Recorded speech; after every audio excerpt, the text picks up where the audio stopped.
Mis saludos, estudiantes, profesores y demás televidentes que en estos momentos se ponen en contacto con nuestra clase de Historia de Cuba para los estudiantes del 11º grado y el segundo año de la enseñanza técnica y profesional. Recuerden que ya en clases anteriores hemos iniciado el estudio de la Guerra del 95, también conocida como la Guerra Necesaria. Hicimos un análisis de todos los primeros hechos históricos que ocurrieron a partir del reinicio el 24 de febrero de ese año 95, hechos que fueron significativos en toda la etapa, sobre todo en las regiones Oriente, Camagüey y Las Villas. Sin embargo, era necesario primero unificar los criterios y después extender la guerra hacia el occidente. Por eso en la clase anterior nos introducimos en lo que fue la Asamblea de Jimaguayú y todo lo que tuvo que ver con esa brillante campaña militar que fue la invasión a Occidente. Hoy vamos a transitar por el año 96 o incluso lo vamos a llevar hasta los propios inicios del 98, donde vamos a destacar algunos hechos que son significativos. Sobre todo cuando trabajemos en esta línea, ustedes tener en cuenta algunos elementos, porque siempre tenemos una idea. Es verdad, ocurrió la Asamblea de Jimaguayú, se logró cierto equilibrio entre el mando civil y militar. Sin embargo, van a ocurrir algunos acontecimientos que van a llevar a que un poco existan contradicciones, se manifiesten toda una serie de dificultades entre estos dos mandos. Y esto lo vamos a ver en la clase de hoy, unido a otros hechos que son significativos, como es la política represiva española. Nos vamos a introducir en una asamblea que se produce en el año 97 y vamos a cerrar ya con algunas campañas militares y sobre todo un hecho que a veces lo obviamos en la historia, y es qué pasó el 1 de enero de 1898 en nuestra historia. Y es importante entonces tener en cuenta estos elementos. Vamos entonces a organizar, vamos a ver las temáticas, todos los elementos que queremos trabajar y sobre esta base vamos al contenido. Vamos allí. La clase número 5 específicamente vamos a trabajar la guerra en los años de 1896 a 1898. O sea, vamos a transitar rápido estos años porque son varios hechos que tenemos que mencionar. De ellos específicamente en ese periodo histórico, ¿qué hechos vamos a tener en cuenta? Mírenlos en pantalla. El problema de la unidad en 1896, lo que hablábamos, esas discrepancias que ocurren entre el mando civil y el mando militar en ese año. La política represiva española del 68 al 98, o sea, observen en la temática, es la política represiva española, porque nosotros trabajamos la guerra de los 10 años, pero no hicimos hincapié en esa política represiva, porque queríamos dejarla completa para el final de toda la etapa de las luchas, cómo actuó España, cuál fue la política que mantuvo a lo largo de este periodo. Y sobre todo nos vamos a detener en ese hecho histórico que ustedes conocen como la reconcentración de Valeriano Weyler. Crecimiento de la lucha, la Asamblea de la Yaya y campañas militares, dos momentos que tenemos que destacar. La Yaya porque juega un papel importante en ese año 1897 y campañas militares igual de un carácter más general. Vamos a abarcar todo el periodo histórico, cuáles han sido esas campañas militares que ustedes conocen y otras que vamos a mencionar en el día de hoy. Y ya cerraríamos con esta temática última que dijimos, 1 de enero de 1898, vamos a trabajar entonces allí el llamado gobierno autonómico para Cuba. Quiere decir que es una etapa que tiene todas estas particularidades y sobre todo porque vamos a ver hechos que son significativos. A veces algunos de estos hechos los pasamos por alto, no le prestamos atención y son hechos que debemos conocer porque estamos hablando de una guerra por la independencia, donde hay hombres combatiendo que tienen grandes virtudes pero cometen errores y vamos a ver también estos problemas que allí se producen. De inmediato entonces vamos al contenido, vamos a ver qué temáticas ya vimos de forma general, pero qué va a pasar. ¿Por qué hablamos que en el año 96, a pesar de la Asamblea de Jimaguayú, de lograr cierto equilibrio entre el mando civil y militar, se dan algunas dificultades? Pero observen la palabra como insisto, cierto equilibrio, porque ocurre y lo vimos en la Asamblea, como algunas labores o algunas funciones que le pertenecían al mando militar, nuevamente se les da el derecho al mando civil, como inmiscuirse en algunos asuntos, sobre todo el de los cargos militares, altos cargos militares, los concedía el gobierno civil, no el gobierno militar, la parte militar. Y esto trajo sus dificultades al final. Pero vamos a pantalla, vamos a ver y vamos a concretar estas ideas. Por ejemplo, miren allí. Vamos a empezar por este hecho, vuelvo a insistir, porque es que allí se logró esto, cierto equilibrio entre el mando civil y militar. Estamos hablando de que se concretaba la unidad de criterios entre los dos, los territorios en lucha y sobre todo se lograba este acuerdo. Sin embargo, en el año 96 ocurre este problema. Y es importante que ustedes lo tengan en cuenta. Vamos ubicándonos en el marco histórico, año 1896. ¿Cómo estaban ubicadas las fuerzas militares en el país y las fuerzas del gobierno? El gobierno está en Jimaguayú, Camagüey. Las fuerzas militares, recuerden quiénes son los dos líderes militares. El general en jefe del ejército es Máximo Gómez y el lugarteniente general Antonio Maceo. ¿Dónde se encontraban ellos dos en este momento? En la campaña militar que había terminado la invasión a Occidente. Habían llegado, Gómez se había quedado en La Habana para desarrollar la campaña de la lanzadera. Maceo había cruzado la trocha de Mariela Majana y había firmado la capitulación de todo este periodo, sobre todo el final de la invasión a Occidente. Los dos grandes jefes militares están en el occidente y ahora el gobierno desde Camagüey, al no estar los jefes militares, comenzó a tomarse atribuciones que no le pertenecían. O sea, romper ese cierto equilibrio que había existido, que se había acordado en la asamblea de Jimaguayú. ¿Cómo ustedes lo pueden sintetizar en su libreta? Vamos a ver algunos de estos errores o de algunas discrepancias que provocan todas estas líneas. ¿Qué hace el gobierno civil? Miren cosas que están apareciendo en pantalla. Otorgar grados militares sin la presencia del jefe militar. Y solo les voy a poner un ejemplo. En ese periodo, arriba por las costas de Oriente, una expedición donde venía Calixto García. ¿Cuál fue la solución del gobierno? Como Calixto García era blanco y el jefe que representaba Oriente era negro, que era José Maceo, decidieron cambiarlo para evitar problemas racistas dentro de la guerra. O sea, sin contar con el jefe militar que era que tenía que tomar esas decisiones. Aceptar la molienda de los elementos de la burguesía, algo que Gómez había prohibido. Sin embargo, el gobierno, sin hacer caso a las órdenes militares, actuó liberadamente. El desvío de recursos de la guerra. Y esto es muy importante porque cuando analicemos la muerte de Antonio Maceo, Maceo al llegar a La Habana debía haber encontrado un refuerzo que el gobierno debía haber enviado y nunca llegó ese refuerzo. Y fue algo que influyó también en todo lo que ocurrió el 7 de diciembre de 1896. Permitir el comercio con el enemigo, otra medida tomada por Gómez que había prohibido esto. Y obstruir la labor de los jefes militares, o sea, lo vimos con el caso de José Maceo. Quiere decir entonces que todo este periodo histórico está lleno de contradicciones y aprovechando esta disyuntiva que había entre el mando civil y militar, se agudizan las contradicciones. Aprovechando que los grandes jefes militares estaban en el occidente, el gobierno se tomó atribuciones que no le pertenecían y trajeron todas estas consecuencias. Algo que provocó dificultades en la guerra porque las contradicciones entre Máximo Gómez, que tuvo que regresar, dejar la campaña de la lanzadera en La Habana y regresar a Camagüey, y allí entrar en discusiones con el gobierno, sobre todo con el presidente Salvador Cisneros. Y esto trajo graves problemas porque Gómez estuvo a punto de renunciar al ejército y Salvador Cisneros al punto de renunciar como presidente. O sea que las contradicciones llegaron a ese extremo en el periodo. Pero bueno, ustedes saben que desgraciadamente en medio de todo este panorama, el 7 de diciembre de 1896 en el combate de San Pedro, caen en la figura de Antonio Maceo y el hijo de Máximo Gómez, Francisco Gómez Toro. Y esto un poco que chocó con aquella realidad y hizo que las discrepancias cesaran un poco debido a este doloroso hecho que había ocurrido. Pero ven hasta dónde llegaron las discrepancias en el año 1896. Por lo tanto, es un panorama bastante complicado que ocurre en este periodo. Se le suma a todos estos problemas algo más, la política represiva española. Este es un periodo, sobre todo a partir de 1896, en que llega al poder de nuestro país como capitán general la figura de Valeriano Weyler. Valeriano Weyler sustituía a Arsenio Martínez Campos y entonces Weyler, al tomar el poder, tenía una política en su mente de que era tratar de evitar que la guerra se continuara extendiendo y sobre todo que la guerra se exterminara aplicando métodos genocidas. Y a partir de octubre de 1896 comenzó a aplicar lo que nosotros conocemos como la reconcentración. Quiere decir que es un periodo bastante convulso el año 1896, discrepancias entre el mando civil y militar y ahora la aplicación por parte del gobierno español de la reconcentración.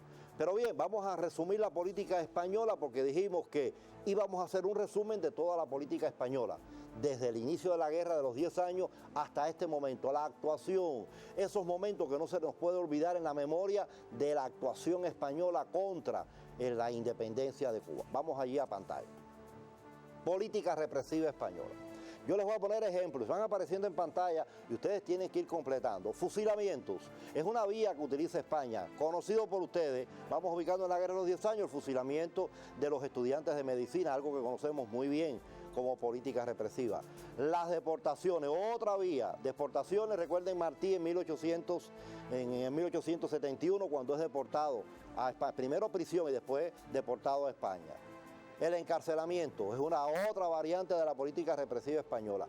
El cuerpo de voluntarios, ¿quién no conoce de la actuación de este cuerpo? Que era un cuerpo represivo en apoyo al ejército español. Sobre todo, su actuación es La Habana.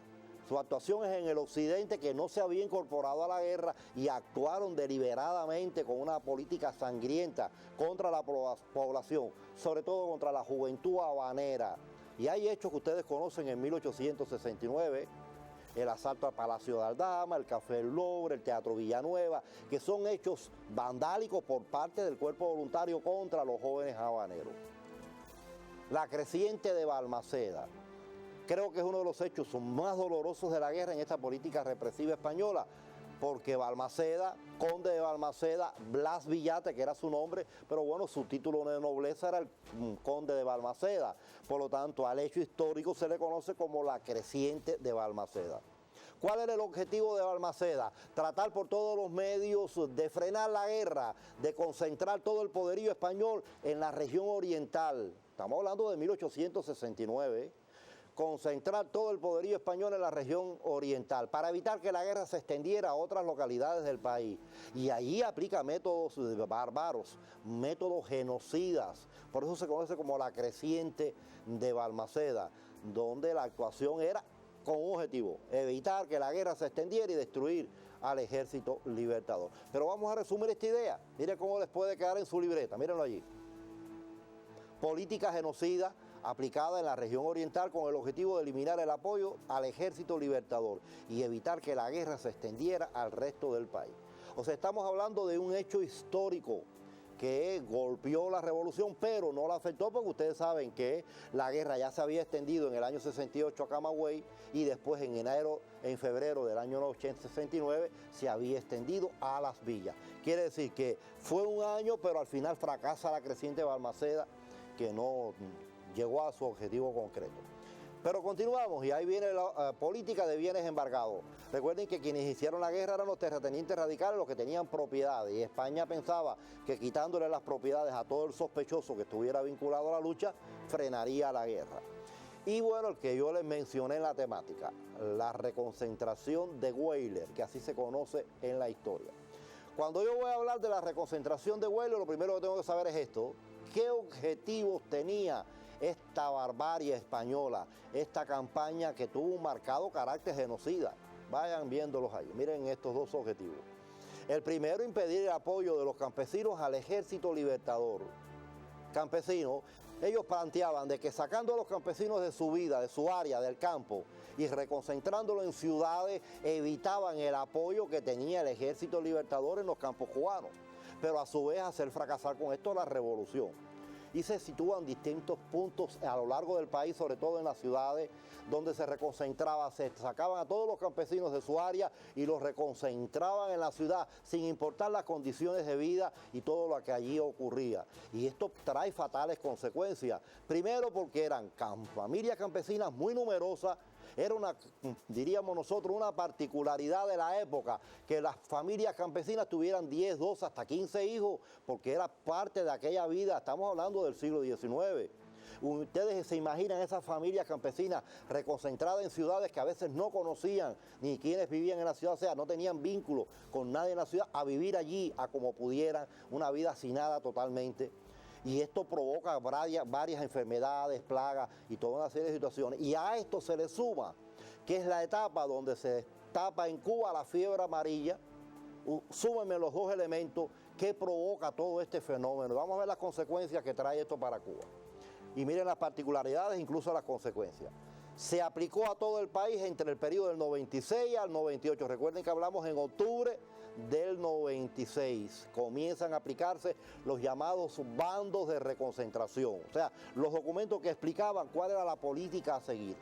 Esta reconcentración comenzó en Pinar del Río porque ahí estaba Maceo, pero se extendió a todo el país.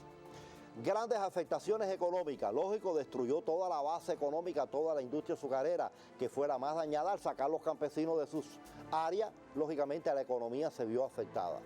Provocó la muerte de más de 150.000 personas. Son datos aproximados, en algunos textos ustedes van a encontrar hasta 300.000 personas. O sea, los datos no son fehacientes, pero sí nos demuestran que una gran parte de la población fue afectada. Y miren esto, en algunas regiones se perdió el 30% de la población. Y le pongo dos provincias, Santa Clara, que en aquel momento se llamaba así la provincia, y Matanzas. Esas dos provincias perdieron el 30% de su población. Y lo peor, Estados Unidos aprovecha esa coyuntura y en los inicios de la reconcentración la apoyó porque les convenía. Recuerden que Estados Unidos está aplicando la política de la fruta madura y uno de los límites o condiciones de la fruta madura era que había que apoyar a España, pero había que evitar por todos los medios que los cubanos lograran su independencia. Y esta era una vía de que los cubanos no la lograran, apoyando la reconcentración. Claro, ahora, en sus inicios. Después, cuando llegamos al año 98, la utilizan de pretexto, pobres cubanos, masacrados por la política española. Y entonces la utilizan para la intervención norteamericana. Quiere decir que son particularidades que yo quisiera que ustedes dejaran bien perfiladas en su libreta. Miren, un datico importante, cuando ustedes valoren este hecho, hay una anécdota rápida, se la voy a hacer para que nos dé tiempo a las demás temáticas. Es importante que cuando ustedes lo destaquen, Valeriano Weyler, que es el líder, la figura principal de la reconcentración. Ya ahorita hablábamos de la creciente Balmaceda. Pues miren, la figura de Weyler era soldado de Balmaceda en la creciente. O sea, él participó como soldado en la creciente de Balmaceda, conocía los métodos genocidas a aplicar. Ahora ya siendo capitán general de la isla, miren lo que hizo también. Aplicar algo parecido a la creciente Balmaceda, pero llamada la reconcentración. O sea, estamos hablando de métodos genocidas, porque el objetivo era la exterminación de una población. Quiere decir que la política española fue muy violenta con el objetivo de hacer fracasar la guerra. Quiere decir que son hechos que no podemos dejar pendientes. Pero yo decía que en medio de todo este periodo histórico, estamos hablando del año 96, año 97 y la reconcentración se extendió hasta el año 98. Pero también vinculado a ello, en el año 97 hay un gran hecho que nosotros conocemos como la Asamblea de la Yaya. Recuerden el trabajo que hemos hecho con las asambleas anteriores, qué hicimos con Guaymar o qué hicimos con Jimaguayú. Ese mismo trabajo lo vamos a hacer ahora con la Asamblea de la Yaya. O sea, trabajar objetivos, acuerdos y la importancia que tuvo esta asamblea para su momento. Vamos a esquematizar un poco las ideas para que les sirva de base al trabajo que ustedes van a realizar. Asamblea de la Yaya, octubre de 1897. Lo primero que tengo que saber es esto, ¿qué objetivos tenía la asamblea? Miren los dos objetivos allí. Cumplimentar el artículo 24 de la Constitución de Jimaguayú. ¿Qué decía el artículo? Recuerden que yo insistí cuando trabajé Jimaguayú en la clase anterior. ¿Qué decía el artículo? Al pasar 2 años, si la guerra no ha terminado o las condiciones del país han variado, es necesario que los cubanos se reúnan y desarrollen una nueva asamblea y redacten una nueva constitución. Recuerden que dijimos que era el carácter flexible que tuvo la Constitución de Jimaguayú. Han pasado 2 años, entonces los cubanos vuelven a reunirse en una nueva asamblea en octubre de 1897 y entonces aprobar una constitución. Es una asamblea que cuando uno la analiza tiene sus particularidades. Una asamblea incluso se habla de que la constitución de la Yaya desde el punto de vista teórico es la más completa, ya había varios momentos de experiencia, varios años habían transitado de guerra. Pero cuando vamos a algunos postulados importantes del contenido, nos damos cuenta que desde el punto de vista de la organización del gobierno hay un retroceso, porque cuando ustedes lo profundicen, se crea una república en armas, igual que había ocurrido en Guaymas, igual que había ocurrido en Jimaguayú. Pero ¿cuál era la particularidad de la república en armas que se crea en la Yaya? Que allí se le da todo el poder al mando civil. Recuerden lo que había pasado en el año 96 entre el mando civil y militar. Y ahora el resultado es este. Se vuelve a supeditar a un segundo plano al mando militar. Para completar, el cargo de general en jefe del ejército queda eliminado y ahora el poder del ejército lo tiene un secretario de guerra.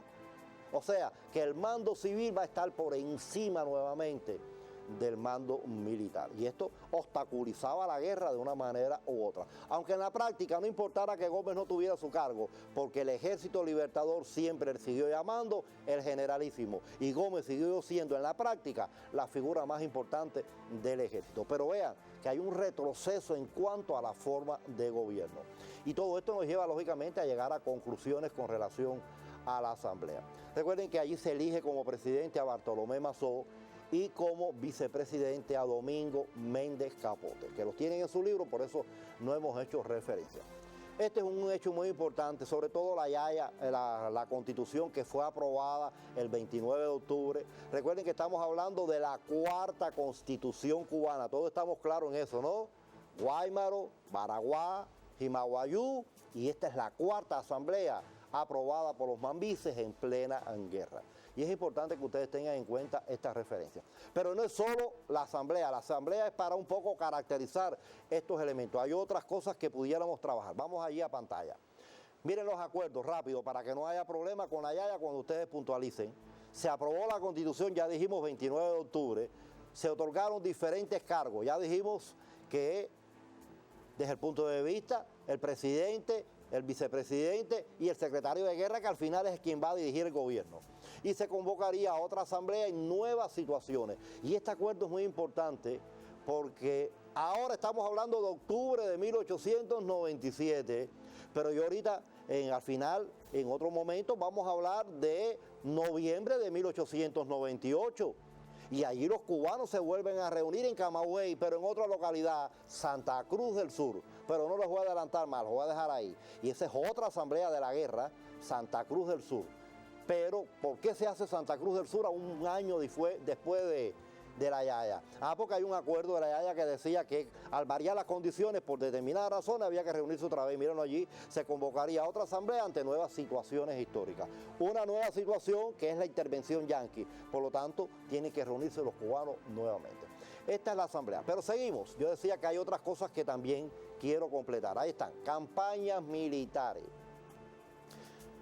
No es que ahora ustedes se vayan a dedicar a caracterizar cada campaña militar, creo que ese no es el objetivo, sino yo lo que quiero destacar, que la guerra del 95 se destacó sobremanera por la cantidad de acciones militares que tuvo.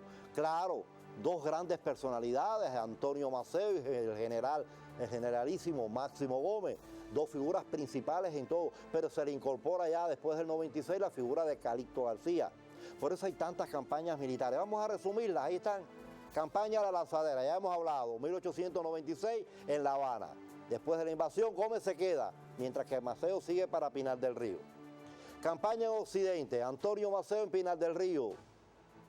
Campaña importantísima por la cantidad de combates, además están los dos consolidando los éxitos de la invasión en el Occidente. Recuerden que el Occidente nunca se había incorporado a la guerra y era importante mantener ese control. La campaña de Calixto García en Oriente, 1897, hasta los inicios del 98. Y todo esto nos lleva, lógicamente, a caracterizar. Miren esta otra, la campaña de la Reforma. La campaña de la Reforma sí es importante, ustedes deben caracterizarla. Reforma es un lugar en la zona de Santi Espíritu, en la zona más bien de Trinidad, por sus condiciones. Y sobre todo, este último hecho. El gobierno autonómico para Cuba. Yo quiero detenerme en este hecho, en este pedacito de tiempo que nos va quedando ya. Recuerden que una de las grandes reformas que pedían los cubanos en su etapa de reformismo, recuerden, antes de la guerra, era el gobierno autonómico, un gobierno donde el gobernador fuera español, pero miembros de ese gobierno fueran cubanos. España, el 1 de enero del 98, tratando de cumplimentar esa reforma, pero con un objetivo mayor, no era cumplimentar la reforma, simplemente era buscar un último resultado, un último mecanismo para tratar de evitar una guerra con los Estados Unidos. ¿Cuál es ese último mecanismo? Conceder a los cubanos la autonomía que pedían, donde el gobernador sería español, y ahí está Ramón Blanco. Ramón Blanco sustituye a Valeriano Weyler, pero ya no viene como capitán general, ahora va a llegar como gobernador. El resto de los miembros del gobierno van a ser cubanos, pero ¿qué cubanos? Los que ese gobierno elige, miembros del Partido Liberal Autonomista, por eso el gobierno también es autonómico, porque es un gobierno con estas particularidades. Un último recurso español, pero no resolvió, porque ni el Ejército Libertador lo aceptó, ni lo aceptó Estados Unidos y ninguna fuerza política de aquella época aceptó. Por eso es el último recurso que utilizó España en el periodo. Volvemos a pantalla para que ustedes lo tengan ya como concepto, ¿no? Porque a veces está en el libro y a veces no hablamos de ello. Ustedes se imaginan que en una evaluación se les pueda preguntar, caracterizar con dos elementos el gobierno autonómico en 1898. Si no lo hemos estudiado, vamos a no saber el contenido que hay que responder. Quiere decir, como vemos, un periodo muy cargado de hechos históricos que nos está demostrando que la guerra del 95, sí, fue una guerra superior a la anterior. Eso no está en discusión. Creo que ya los elementos ustedes la tienen. Sobre esta base ustedes van a trabajar cada uno de estos elementos. Y recuerden, bueno, ya en la clase próxima nos vamos a adentrar en este final, la intervención norteamericana con todas sus particularidades. Pero en esta etapa hay que buscar los antecedentes. Sin más, entonces, nos estamos despidiendo para en la próxima clase ver cómo actuó Estados Unidos y cómo decidió recoger la fruta madura. Hasta la próxima.